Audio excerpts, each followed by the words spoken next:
صدا کن من، صدای تو خوب است. در حالی که استاد من اصلا نمیدونست من تو ویلچر هستم و اینم اشاره کنم، فقط بهش گفته بودم شما چون سالمی بیمارا رو درک نمی کنی. و خود همون روز فکر کنم این صحبت های ما چند روزی ادامه پیدا کرد. حالا این صحبت هایی که میگم نه که بشیم ساعت ها با هم صحبت کنیم، مثلا من یه پیام میدادم 5 ساعت بعد استادم یه پیام میداد، من به حرصش که جوابشو بدم میرفتم براشون کامنت میذاشتم یا مثلا براشون چتی تو دایرکشون میذاشتم که نه تو نمیفهمی من میفهمم.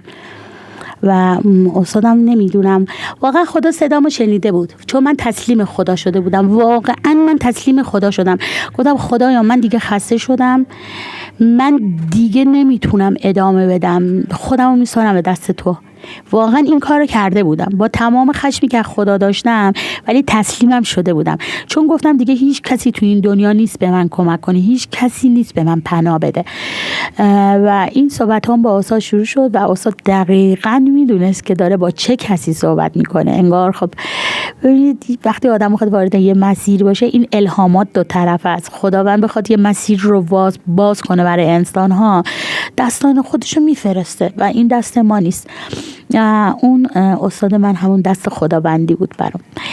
و استادم به من، چون من اصلا هیچ جوره اینم بگم من هیچ جوره نمیتونستم ارتباط بگیرم، هیچ جوره، فقط با یک توهین من چت میکردم، حتی توهین میکردم که مثلا استادم دیگه ادامه نده با من. ببین من اصلا نمیشناختمشون، آخه مثلا ایشون کیان و چه کاره هستن. و استاد که به درستی فهمیده بود باید کجا توپو پرتاب کنه و پرتاب کرده و از من انتقاد کرد که تو یک آدمی هستی که یک مهمانی دعوت شدی، برات کلی خوراکی های خوشمزه گذاشتن، چون فرنی برات نذاشتن گفتی اه اه اه اه و از میزبانت تشکر نکردی. یک کمی این حرفشون، چون میگم من با خدا بودم، بله خیلی یه حرفی بود که منو به فکر برد. گفتم من چطور جوابشونو بدم، چی بگم که این حس درونی من خالی بشه. و استاد برام نوشت قر نزن، من گفتم قر میزنم. استاد نوشت قر نزن، من گفتم قر میزنم و قرای منو باید بشنوید. حتی من اینجوری میگفتم، ولی خب با تمام سختی ها قرای من استاد شنید. گفتش که برو، اینترنت من امشب مشکل داره و برای من یک اطلاعاتی از یک شخصی گفت که معلولیت داشت و گفت برو اونو برای من بیار.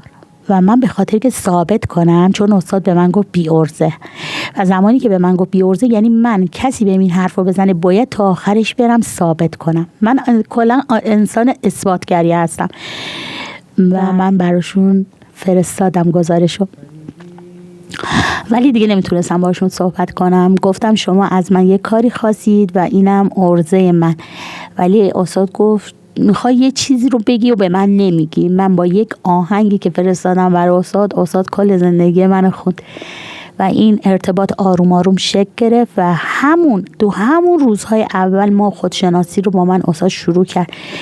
سخت بود ارتباط گرفتن، ایشون خیلی اذیت شد، منم خودم اذیت می شدم و اینجور نبود که اذیت نشم، ولی خب ایشون خیلی اذیت می شد. مثلا بیاد با یه آدمی که اصلا نمیخواد ارتباط بگیره، داره لج میکنه و بیاد این آدم ناآگاه رو بخواد آگاه کنه و خیلی سخت بود.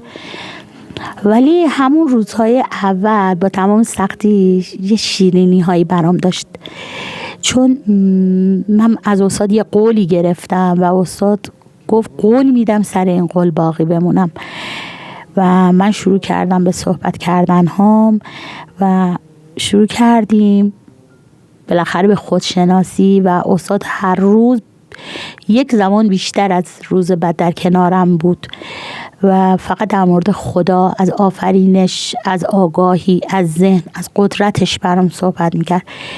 دقیقاً زمانی که دیگه تصمیم گرفتم به حرفای استاد گوش بدم شب سومش بود که دیدم من حجم بالایی از داروهایی که باید میخوردم و نیست و من اصلا تو سحر دارویی نخوردم.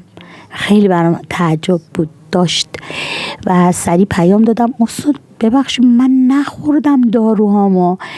و سریع فکر میکنید جواب استاد به من چی بود؟ چی بود؟ فکر میکنید گفت برو دارو تو بخور یا ترسیدن؟